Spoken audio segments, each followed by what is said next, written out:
क्या क्या चीजें थी जिसके ऊपर फोकस करना रहता है अगर ऐसे किसी ग्रोसरी स्टोर के अंदर आपको जॉब चाहिए तो। उसके नेक्स्ट डे ही मेरे को उन्होंने आंसर दे दिया कि आप कल से ज्वाइन कर सकते हो। और इंटरव्यू में आपको कौन से रिलेटेड क्वेश्चंस पूछे या क्या प्रोसेस रहा इंटरव्यू का पूरा मैनेजर के साथ? अगर आपकी कैलकुलेशन गलत हुई तो कस्टमर लाइक भड़क जाते हैं कि आपको एक आइडिया हो जाएगा कि किस तरीके से रिज्यूम को फॉर्मेट करना चाहिए। Hi everyone, once again welcome back to PC vlogs. और आज के वीडियो में हम लोग बात करेंगे बेसिकली पार्ट टाइम जॉब के रिगार्डिंग। एक फ्रेस्को करके यहाँ पे एक ग्रोसरी स्टोर होता है जो कनाडा में काफ़ी ज़्यादा पॉपुलर है। सो वहाँ पे मेरे एक दोस्त और सब्सक्राइबर जॉब कर रहे हैं, तो मैंने सोचा उनसे ही थोड़ा बहुत टाइम लेके आप लोगों के साथ डिटेल में शेयर करता हूँ कि किस टाइप की जॉब वहाँ पे होती है। जनरली ग्रोसरी स्टोर के अंदर क्या काम करना रहता है, पे कैसा रहता है और क्या एक्स्ट्रा बेनिफिट आपको मिल सकते हैं और उनको जॉब कैसे मिली। सो चलिए without wasting any further time let's get started with this video.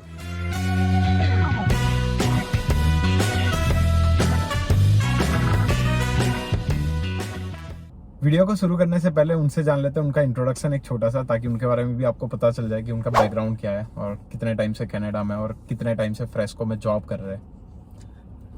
Hi friends, my name is Dishan. मैं कनाडा में दिसंबर 2021 में आया था और फ्रेस्को में ऑलमोस्ट मैं लाइक लास्ट मार्च 2022 से काम कर रहा हूँ। ऑलमोस्ट 1 ईयर हो गया मेरे को और मेरी आज ही कॉलेज खत्म हुई है।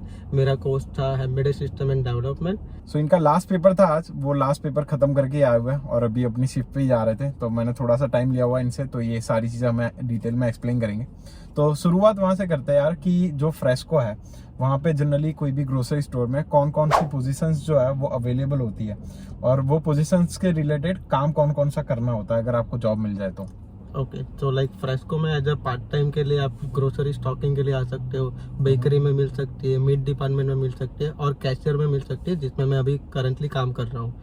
तो मैं पहले मीट डिपार्टमेंट की बात करूँ तो वहाँ पे आपको स्टॉक करना रहता है कि डेली फ्रेश मीट जो आता है वो किधर कहाँ पे रखने का है, उसकी एक्सपायरी डेट क्या है, वो सब वो मैनेज करना होता है। बेकरी में भी वैसा ही होता है कि डेली जो फ्रेश ब्रेड आती है उसकी एक्सपायरी 2 या 3 दिन बाद होती है, तो वो भी उनको मैनेज करना पड़ता है। और अगर हम कैशियर साइड में आए तो वहाँ पे मेरे को जो भी कस्टमर आ रहा है वो जो भी चीज़ बाय करता है मेरे को उसको स्कैन करनी है, उसका बिलिंग करना है और उसको उसके साथ से पेमेंट लेना है। और इसके अलावा लाइक जब भी हम फ्री होते हैं तो हमको टील साफ करना होता है, मेक श्योर रखना होता है कि हमारा टील अच्छे से साफ है, सब मैनेजेबल है, ताकि कस्टमर को सही फील हो।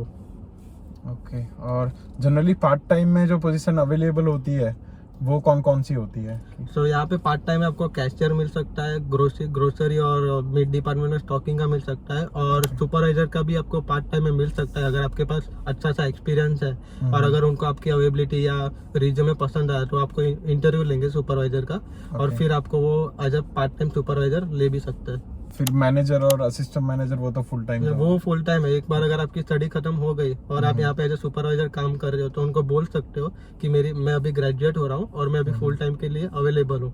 तो वो डायरेक्टली अगर आपको आपका काम उनको पसंद आया होगा तो वो सामने से ऑफर करेंगे कि मैनेजर की पोजीशन खाली है, तो आपको अगर आप इंटरेस्टेड हो तो हम आपका इंटरव्यू लेके आपको मैनेजर बना सकते हैं। राइट, अभी जस्ट हम लोग यहाँ पे बाहर खड़े हुए थे तभी एक लड़का मिलने आया था। तो वो लड़के को देख के लगा नहीं कि इनका मैनेजर होगा, बट इसने बताया कि हमारा मैनेजर है। सो काफी कम उम्र में भी काफी ज्यादा लोग जो है यहाँ पे वो असिस्टेंट मैनेजर और मैनेजर बन सकते हैं कि वो उनको जब भी ऐसे पार्ट टाइम अगर आपका काम अच्छा है तो उनको फुल टाइम प्रमोट करने में उतने ज्यादा कोई प्रॉब्लम नहीं होती है। सो ये पोजीशन थी और ये काम था उससे रिलेटेड।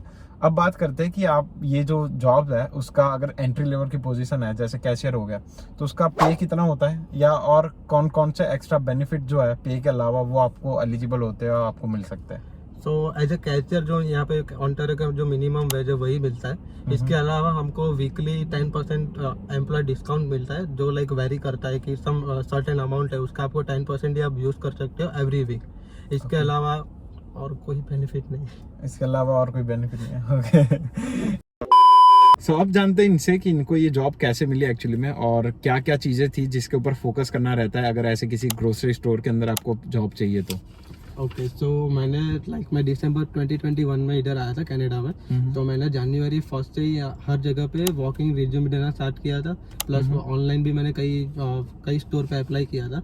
बट मैंने यहाँ पे जनवरी में एज अ वॉकिंग में यहाँ पे आया था और मैंने उनको रिज्यूमे दिया था और बोला था कि मैं एज अ इंटरनेशनल स्टूडेंट हूँ और मैं पार्ट टाइम के लिए जॉब ढूंढ रहा हूँ। ये मेरा रिज्यूम है और इसमें मैंने अवेलेबिलिटी और वो सब मेंशन किया हुआ था। मेक श्योर करना कि आप लोग एवरी टाइम जहाँ पे भी जाओ अवेलेबिलिटी आपने मेंशन की होगी, क्योंकि वो उसके बेस पे आपका रिज्यूम सिलेक्ट होने का चांस ज़्यादा है।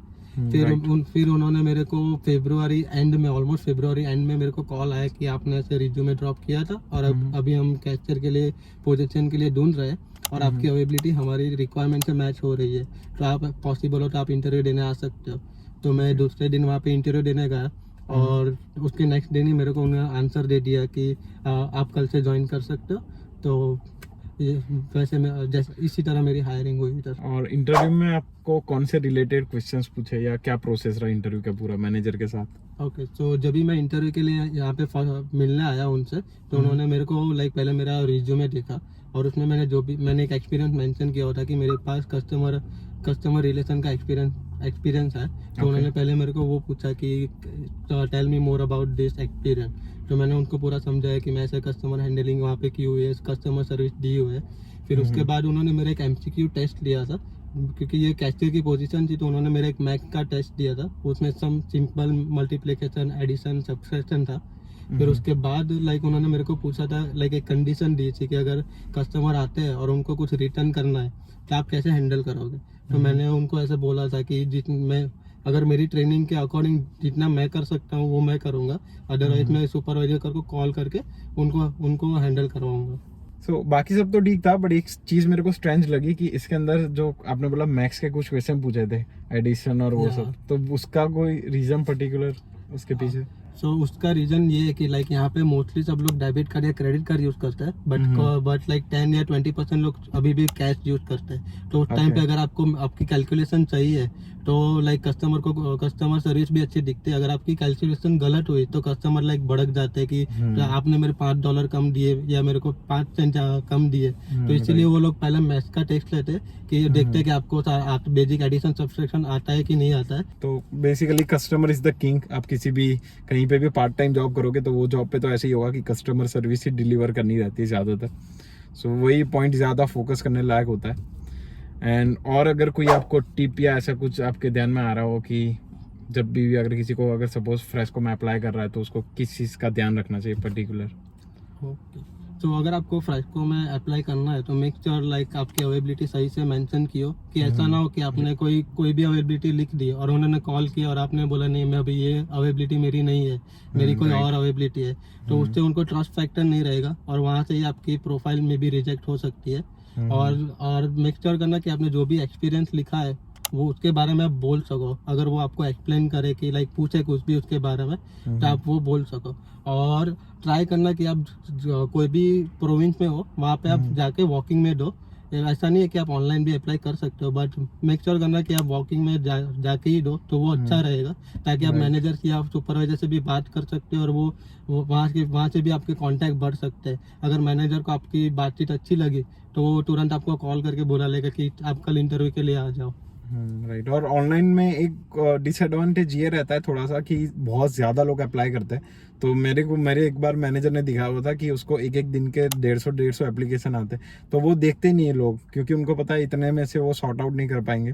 तो अगर ऐसे 10, 15, 20 लोग अगर आते हैं, वॉक इन और रिज्यूम होता है, तो वो उसके डेस्क पे या कहीं पे पड़ा होता है, तो उसको वो देखने के चांसेस बढ़ जाते हैं कंपेयर टू ऑनलाइन वाले। और अवेलेबिलिटी का पॉइंट भी काफ़ी अच्छा है, बिकॉज अवेलेबिलिटी क्यों इंपॉर्टेंट है, क्योंकि अगर कोई पोजीशन के लिए हायर कर रहे हो वो लोग, तो उस पोजीशन में आपको फिल इन करने के लिए हायर कर रहे हैं, तो उसके जो टाइमिंग है जो पोजीशन में, जब अगर उनको सुबह बंदा चाहिए तो आपकी अवेलेबिलिटी सुबह की ही चाहिए। फिर आप कहोगे कि मैं नाइट शिफ्ट कर सकता हूँ, तो उसका कोई मीनिंग नहीं होता। तो बेसिकली आपको जो कॉल आता है इंटरव्यू का या आपको कोई भी रिस्पॉन्स आता है वो अवेलेबिलिटी के ऊपर आता है। एंड इफ़ पॉसिबल हुआ तो मैं इनका जो रिज्यूम है वो फॉर्मेट आपको डिस्क्रिप्शन में डाल दूंगा, या मेरे रिज्यूम का डिस्क्रिप्शन में फॉर्मेट डाल दूंगा, ताकि आपको एक आइडिया हो जाएगा कि किस तरीके से रिज्यूम को फॉर्मेट करना चाहिए। बाकी डिटेल आप अपने हिसाब से ऐड कर सकते हो। So that's it for today's video. अगर वीडियो अच्छी लगी है तो वीडियो को लाइक कर दे और चैनल को सब्सक्राइब कर दे। और दिशांत भाई भी इंस्टाग्राम पे रील्स और कंटेंट बनाते रहते हैं, तो इनको भी फॉलो करें। एंड फिर कभी मिलते हैं ऐसे किसी व्लॉग के अंदर। Till then take care, bye bye.